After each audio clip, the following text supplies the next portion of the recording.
how's everybody doing today? It is November 30th of 2020, the last day of November. It's been, if we wait till tomorrow, it's been 3 weeks since we put a video out, and we just wanted to say hi to everybody and kind of make an excuse for why we wanted to do a video. So what we decided to do is we decided to sit down. We grow a lot of peppers and tomatoes in this yard. If you're new here, then you might not know that yet, but you'll figure it out really quick. Tomatoes and peppers are both excellent plants to have in containers, and our yard has to specifically be containers. And so, being container gardeners, those are two of our favorites to grow. We like to grow lots of other things as well, but peppers and tomatoes. So what we decided to do, since we've done so many individual pepper and tomato profile videos, is to sit down and just kind of have a quick little chat on our 3 favorite peppers and 3 favorite tomatoes for each of us, and then also our one biggest disappointment for each side, the peppers and the tomatoes as well. So just an excuse to sit down and do a video. If anybody else wants to do a video like this, we would suggest. It's a fun way to kind of relook back on 2020, and what we're specifically going to talk about is peppers and tomatoes that were in our yard this year. So what the best ones that were there, maybe not our very favorite tomato type, for example, but our 3 favorites that came out of the yard, the ones that might have a most unique sort of trigger for us this year and stuff. So we'll go with the peppers first. Yeah, why not? All right, so we have our top 3 peppers. You want to say your top 3? Yeah. So my top 3 favorite ones this year are Out of the yard. Out of our yard that we grew, were the Sugar Rush Peach. And the reason why that I chose that one is because it's the first time we've gotten an abundance of fruit from our plants. I think the first time we actually got fruit from our Sugar Rush Peach, we only got maybe 5 peppers, but we got quite a bit this year, anywhere from 10 to 20, maybe even more, peppers, and it's one of my favorite super hots because it's sweet and spicy. It tastes like a fruit, like peach candy. I also chose a lemon spice jalapeno because we did all right on that one, but it's still one of my favorites because it's also a sweet and spicy pepper. But so Sugar Rush Peach, lemon spice jalapeno, and then the Jedi jalapeno I also chose because it produced a lot. This plant produced a lot for us. They were bigger size jalapenos, and it was nice for canning. I canned and jarred and pickled a lot of our peppers this year, and that was one of the ones that I enjoyed working with because I only had to have like 7 peppers, and I was able to fill an entire quart jar or pint jar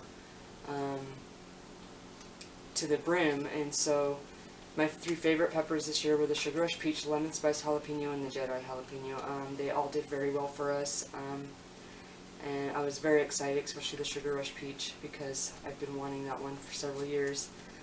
But those are my 3 peppers. What was your biggest disappointment in the peppers? My biggest disappointment in the peppers was the courbaki, because I really wanted that pepper. I would say it's pretty close to my favorite sweet pepper to cook with, and even just to snack on. And we had a crossed plant, so we didn't get what we expected when we planted our saves for that. So that was my biggest disappointment, was the courbaki. Alright, I'm going to count backwards though. I'm going to start with my 3rd favorite pepper of the year, and I'm going to say that one was the Buena Mulata.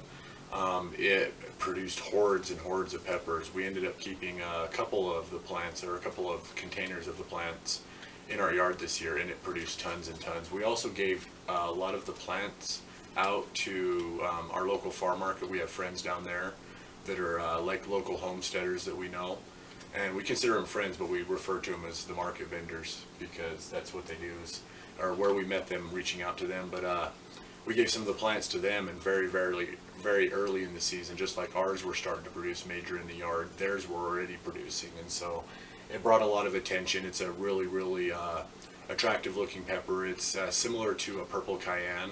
I would say a cayenne slightly edges it out in flavor, but as far as, you know, eye appeal in the yard and stuff like that, since we have such a small garden, it's really great to have such an attractive looking pepper plant producing hordes and hordes of peppers, and a style cayenne-like that is usable in so many different ways. And so we saw other people reciprocate that, you know what I mean, large amount of growing from the plants that we had in our area.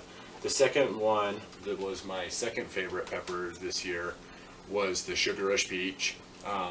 We got 10 or 15 dried pods still. We made Sugar Rush Peach, and another local grower that we know here, we got some peaches from them as well. So it was like fresh local peaches and Sugar Rush Peach pepper, and we made a couple jars of the jam, and it's just a little tiny bit of heat. It's a really good jam. It's what we've always kind of geared towards. We did make it a little bit runny. Yeah, I didn't use a lot of peppers either, though I didn't want it to be too spicy, but it's got a nice little spice to it. Yeah, but we have a ton of seeds now saved up for that. Mm-hmm. We have 10 or 15 dried peppers. We were able to use quite a few of them fresh. We used them in jams. We gave quite a few out, and lots of people that got them liked them. So the Sugar Rush Peach is my number 2. My number 1 favorite pepper from the yard this year is the Lemon Spice Courbaki Cross. So with the Lemon Spice Jalapeno, we had grown it from our saved seeds, and we got several crosses from our past saves. So anybody we share seeds with this year know that, like, our stuff's not pollination protected. We like the chaos in our yard. In a sense, if we share seeds with you guys this year, we would like you to know that we're more trying to inspire you to grow, not necessarily try to provide you with proper tools. We're just a small family that's trying to, you know, live our lifestyle in a little bit of a different, more secluded way. But the Lemon Spice Jalapeno that we had grown from our seeds had crossed with what is almost surely a Courbaki. So as it grew, it looked like a Courbaki, and we were starting to think to ourselves, okay, we just misplanted the seeds. And what ended up happening was we didn't. It's this carrot-looking pepper. Mm-hmm. It produced hordes and hordes of that pepper. We saved tons and tons of seeds, so we're going to be regrowing it, hopefully, to find the most similar ones looking to that going into the future. So it's kind of like our 2020 crossed pepper that turned out to be sort of like a miracle. I mean, these peppers, they're longer. They're like carrots. It's hard to explain. And they're shaped like a carrot. They have the spiciness, but they're even like muted a little bit. They're thick-walled, so they're almost pungent enough to be like a cooking pepper. As far as making little pickle chunks out of them, you know, for pickled peppers, they were great. So my favorite was, I've been calling it the buttered carrot pepper just because it kind of tastes like a buttered carrot to me for some reason. Lemon Spice Jalapeno did. But my favorite was the Lemon Spice Courbaki Cross. My second favorite was the Sugar Rush Peach. My third was the Buena Mulata. And my biggest disappointment was the other Courbaki cross that we had. So some of the seeds that we had from the Courbaki ended up being crossed as well. They grew out, they looked just like Courbaki, but whatever they were crossed with, we're thinking probably the Reza Macedonian pepper, which is the engraved pepper, pungent hot pepper. We think that's what they were crossed with. But the way we found out is Angel was out in the yard, and I snapped one of them off and took it over to her as a Courbaki, which is one of our favorite sweet peppers. And she just took a big bite out of it, and it's really hot. It's not even that great of a flavor. I think we have a couple dried pods, but I don't think we'll be saving any of the seeds on it. It would be almost similar to a perfumey tasting long cayenne. It was really hot though, and I was very surprised when I bit into that pepper and it wasn't what it was supposed to be. So yeah, it seems like the same disappointment. Both of us are putting the Sugar Rush Peach really high. I like the Buena Mulata. The Jedi Jalapeno, which she put as her third, was very close to pushing out that Buena Mulata because it was a low heat jalapeno. They're giant. Yeah, they were really good, and I like them.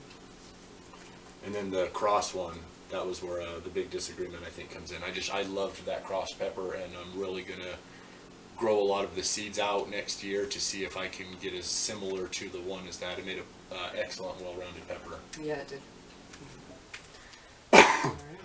All right, so now we will cover the tomato testing The tomatoes. out of our yard this year. So, my 3 favorite tomatoes that we grew this year. The first one was the pineapple, and it's because it produced well for us, and I think it was the second time we've grown this pineapple tomato, and it has produced well for us both times. It has a great flavor. It's super meaty. Even with some juices, it's not super dry and it's not super juicy, but it's like in between. It's almost the perfect BLT type of tomato, but also it makes great salsas. That's your number one tomato this year? My number 1 tomato is the pineapple. So I just love that tomato. I love the flavor. I love the meatiness of it. I love the texture. I love everything about it. It's a good tomato. My second favorite is the black cherry, because I love to snack on little tomatoes when I'm out in the garden and working, and that's the perfect tomato to snack on. It's sweet, with a little bit of tang, and it's overall my favorite cherry tomato. And we got quite a bit of it this year also. Yeah, I just want to say that one didn't make my list, but it almost made my list just because of how happy it made you just producing those tomatoes and being able to snack straight from the yard. Yeah, and I enjoy snacking straight from the yard. And my third favorite was the Wagner Blue Green. The reason why I chose that one is because it's also a good producer. I think we've also grown that one twice, maybe 3 times. But every time we've grown it, it has produced well for us. And the tomatoes are smaller, a little bit smaller, so you could snack on them out in the yard. But they also keep well on the counter. And so we got good production from them this year. They keep well on the counter, and they taste great. They have good flavor. And so that's why I chose those 3 tomatoes. And then I would say my biggest disappointment in tomatoes was the Cherokee Purple, because we haven't been able to get a good Cherokee Purple tomato in the last couple of years, and it's my favorite tomato. It's my overall favorite when it comes to flavor, texture, meatiness, and the color. So that was my biggest disappointment, was the Cherokee Purple. I would like to get one of those plants to produce again for us and produce well like it has in the past. So those are my tomatoes for the year. What was your 3 favorites? My 3 favorites were the pineapple, the black cherry, and the Wagner Blue Green. And then your disappointment was the Cherokee Purple? Yeah. All right, so I'll go in normal order this time. Well, yeah, I'll go in normal order this time too. My favorite tomato this year was the Dwarf Purple Heart. It wasn't as strong of a plant as a couple of the other dwarfs, but when it did produce, oh man, we had tons of these heart-shaped purple tomatoes that are really kind of similar to the Cherokee Purple in a sense. And when you cut into them and stuff, the meat of the tomato was almost all meat. It was really just a excellent tasting tomato. The plant comes from a dwarf plant, which is really easy to grow in a compact area, and it produced a lot. It was really disease-resistant plant, I felt like. So the Dwarf Purple Heart, it was the closest to a Cherokee Purple I've had in the past couple of years, and it just really produced well. Was a really unique tomato. We gave out several of the plants. We grew 4 types of dwarfs, and out of all of them, that one to me stood out just because of the shape of the tomato and the flavor of the tomato, and giving several away to make a tomato sandwich with them, to dice into salsa, to put on a hamburger, to make a pretty tasty sauce with them too. They're almost a little bit smoky tasting, like a Cherokee Purple to me as well. Yeah. So I haven't had one side by side, but to me it really kind of stood out for me in the yard, was my favorite. My second favorite was the pineapple, and it's specifically the pineapple we grew this year, which is one it's called the Hawaiian pineapple. It'll be a giant yellow tomato, pretty much uniform in its yellow-orange color, and then it has almost like a green on top. And similar to a less orange, more yellowish Amana orange possibly, but a little bit of a green shoulder to it and stuff like that that makes it look like a pineapple. So these tomatoes that we got from this specific type this year, they were super, super heavy. Like to hold a tomato next to it, you know what I mean, the same size as that one, you could really, really determine how much weight and juice. When we sliced into them, they were just excellent, excellent flavored tomato. And I would put that as my second near favorite. That one almost won me over this year. And then my third favorite is the Paul Robeson. We grew that plant from a local grower that also had some unique plants, and this one was just a sprout near the end of the year. When it comes to tomato flavors, I really like the smoky flavor. I think that the black Krim might lean a little more salty to me, whereas in the Cherokee Purple leans a little more smoky. That's what I'm going to put both those against each other next year, hopefully, if everything goes well in our yard. But the Paul Robeson, when I've researched tomatoes and I've been looking for the smokiest flavor in a tomato, I keep getting directed to this specific kind of tomato. So when I saw one of those unique sprouts and didn't have any seeds for it, I ended up taking and buying that sprout and trying it in the yard. The problem was we had relayed everything out there, so it was the last coming up. What ended up happening though is at the end of the season there was a couple green ones left on there. We ended up taking those ones off, bringing them inside and ripening them inside, and it took a couple weeks for them to ripen. So we did save the seeds on some of those to regrow, but the reason I put it in my top 3 is because even opening that tomato to take the seeds out, ripening on the counter for a couple weeks, taking off the vine green, it's been through a cold snap or two, it still let me know that flavor was something that I was looking for. So when we opened it up, we obviously tried it a little bit. We didn't want to do that kind of video. Yeah. Not giving the tomato the best chance it could when we profile something like that, or to give people as much information as we could. So it became as like at the end of the season as a last ditch effort, or at the beginning of the season, and by the end of the season, when I had tried it, I knew that was one of the flavors I was looking for based on a 2-week-old, Yeah, counter-ripened tomato. Counter-ripened, double-freezed tomato. So we did save seeds. We think our seeds are viable. We have a couple more seeds that we have from a pack that we're going to try growing as well. Mm-hmm. And then hopefully next year we can get some good production from it and get it started early, and we can give a good, honest review on it when we do get some good tomatoes off the plants. But yeah, that's definitely one to look forward to growing to next year. And a lot of the main reason why we give you guys our 3 favorites and our most disappointment is just to kind of give you ideas on maybe what you're willing or would like to have any ideas of what to grow for yourself next year based on our reviews on what we grow. Don't follow our lead. Plans are for nerds and magic users, yeah, so we just kind of wing it. We have no plan. We like the chaos a little bit. We don't mind a couple crosses in our yard.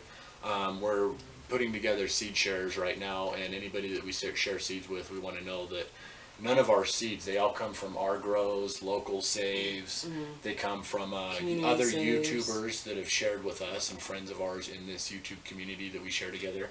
My disappointment was the Cherokee Purple, though. I didn't say that on that. Sorry. So the Cherokee Purple was also my disappointment. This is the 2nd year in a row. We grew it for like 3 years previous with heavy production. Yeah. And you know what I mean? This is our 6th year in this container garden yard that we're growing right now. And to have the Cherokee Purple for the 2nd year in a row now have a strong showing. I think we got some last year, but they were green, ripened on the counter. Yeah. And it's the spot, I think, possibly, but definitely next year I plan on trying to put the Black Krim and the Cherokee Purple and possibly one other one, maybe the Carbon, all 3 of those. So we just see how it goes. We always it ends up being like Thunderdome in our yard. Yeah. We just plant like 50 different types of peppers that we want to grow, and then we just, kind of let the chaos and the, intrigue drag us out there to kind of see those things. If we ain't having fun, then we feel like it's a chore and we don't want to do it. But we love you guys. I don't know how long this video is. We can't see the other side of it yet. Yeah. But we love you guys, and we appreciate your support, and hope everyone's having a good holiday season, and stay safe and stay warm and stay healthy, and thanks for watching. Yeah, and if anybody else wants to do a video like this, go ahead. It's 3 favorite peppers, 1 biggest disappointment, and it's not specifically overall, but it's maybe from the yard, or maybe Or if even you 3 favorite crops. You don't have to be do peppers or tomatoes. It could just be whatever, you know, your 3 favorite crops and your worst disappointment. Yeah. So we love you guys. It's closing out November now, November 30th of 2020, and this is UT and Angel, and our 3 favorite peppers and our 3 favorite tomatoes and our 2 biggest disappointments for each one. And we love you guys. Watching tons and tons of the videos. I'm sorry if our comments might be down a little bit. Life's really hectic during the holiday season. There's a whole dampening effect, but we love watching cooking videos. We love seeing seed haul videos. We love seeing challenges and the community building that happens during the cold season. There's a lot of community building, and me and Angel are all in. We had a rough year, probably like a lot of other people with all the stress that's going around, and we're all in. So looking forward to next season and building things up, and not sure when our next video will be out, but we love you guys and we're thinking about you all the time. Thanks for watching.